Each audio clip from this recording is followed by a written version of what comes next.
Now, we have on Struggle Street reported for some time about the campaign of the people who were extorted from, were subject to a massive international fraud.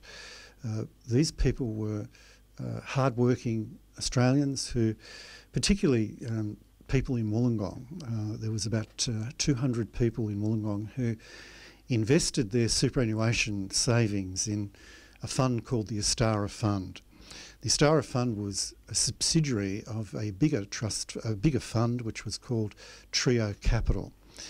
Trio Capital was a fund which subsequently lost, Astara subsequently lost $168 million in the biggest superannuation fraud in Australia's history.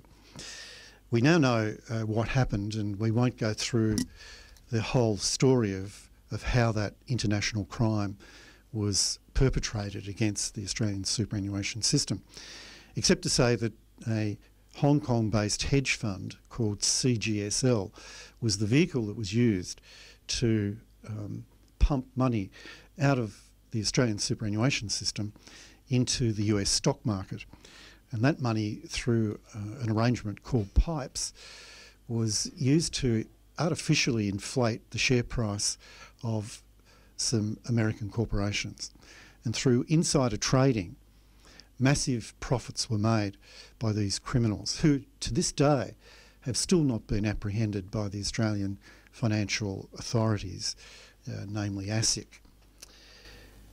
I became involved in this issue not because I made any approaches myself, but I was approached by several people who'd lost basically everything, all of their savings, as a consequence of this collapse of Trio Capital. And we had a discussion, meetings were called, and a vigorous campaign has developed on many fronts to get compensation for the people who, through no fault of their own, who are blameless in the collapse of the Trio Capital Fund, but who are doing things like having to remortgage their house in order to cover the losses. Some people are in danger of losing their houses entirely because of the fact that they're taken out second mortgages and they can't afford to pay them. Other people have lost vast amounts of money trying to cover the losses that were incurred with the loss of Trio Capital. It was the view of our group, which was called Victims of Financial Fraud, that the real culprit in this, in terms of the government, that the government had failed to protect the life savings of the people who were in the Astara Fund. And they'd failed to protect them because the government watchdog, which is called APRA, the Australian Prudential Regulatory Authority, whose task is to ensure that the Australian financial system is honest, ethical and safe, that it had failed to basically protect the life savings of the people who lost all their money in Trio Capital. They could have easily, APRA could have easily stepped in and taken appropriate measures well before the collapse, of the fund. They didn't.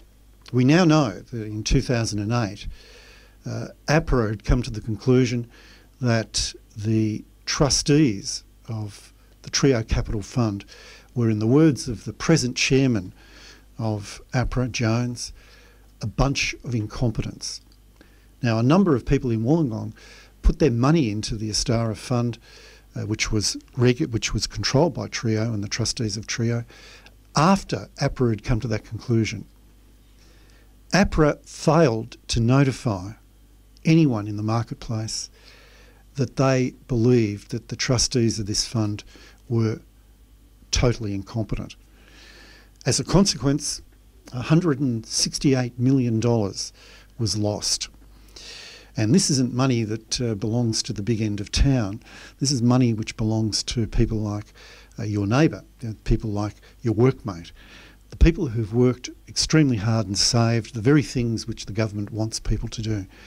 And in order to protect their retirement and their future, they did also what they're encouraged to do, which is they invested their money in a fund through their superannuation fund.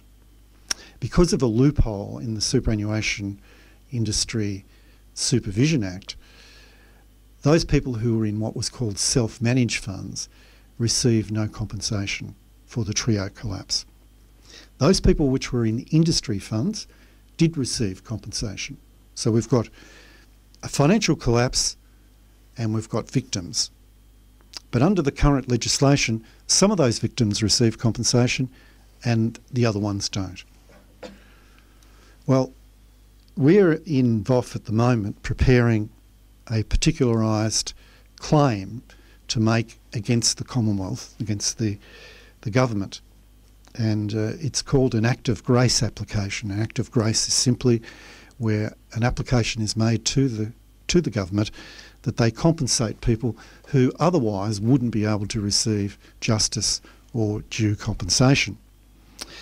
And that's a massive claim. There's about 175 claims which are being compiled at this present time. But on Thursday, and of course we're waiting for the Minister for Financial Services, Bill Shorten, to make a decision about whether the Commonwealth will compensate the victims of the trio financial collapse.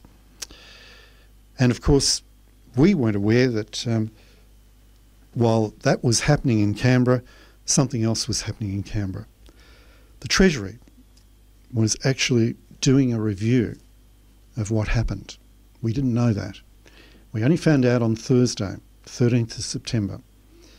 And there was a report in the Financial Review, which is extremely significant, and it should be commented on in detail on this program. You've got to remember that APRA, which stands for the Australian Prudential Regulatory Authority, has the statutory task to protect your superannuation and to protect your investments.